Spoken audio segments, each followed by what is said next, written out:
মৌসুমী বায়ুর প্রভাবে সোমবার রাত থেকে বৃষ্টি হচ্ছে দেশের অধিকাংশ জায়গায়। টানা বৃষ্টিতে ব্যাহত হচ্ছে মানুষের জনজীবন। আজ বিকেলের পর থেকে বৃষ্টিপাত কমে আসতে পারে বলে জানিয়েছেন আবহাওয়া অধিদপ্তর।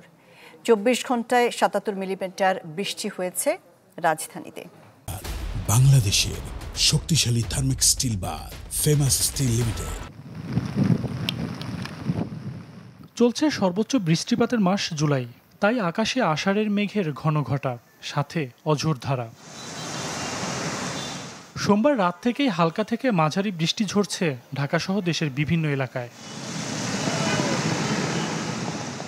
বুধবার সকালে রাজধানীতে বৃষ্টিতে নাকাল হতে দেখা যায় রাজধানীবাসীর অনেককে। প্রায় বিরামহীন বৃষ্টিতে অফিসগামীরা ছাড়াও প্রয়োজনীয় কাজে যারা বাইরে বের হন তাদেরও পড়তে হয় বিড়ম্বনায়। কোথাও সৃষ্টি হয় জলজট। কন্টিনিউয়াসলি বৃষ্টি হচ্ছে, যার কারণে সবাই সাফার করতেছে, যে যার গন্তব্যে যাওয়ার জন্য, অফিসে যাওয়ার জন্য ভোগান্তিটা ফিল করছে।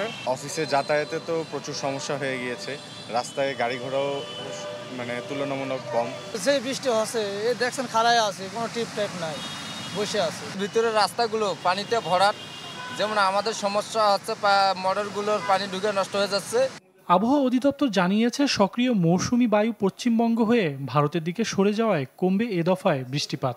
গত ২৪ ঘন্টায় সবচেয়ে বেশি বৃষ্টি হয়েছে ফেনীতে, প্রায় ৪০০ মিলিমিটার বৃষ্টি হয়েছে। যে বৃষ্টির মাত্রা এটা হয়তো আপনার আজকেও থাকবে, আজকে বিকাল বা সন্ধ্যা নাগাদ এটা অনেকটা কমে যাবে। লঘুচাপটা রয়েছে, এটা গ্র্যাজুয়ালি ওয়েস্টের দিক সরে যাচ্ছে এবং গ্র্যাজুয়ালি আমাদের দিকে অনেকটা ক্লিয়ার হয়ে যাবে।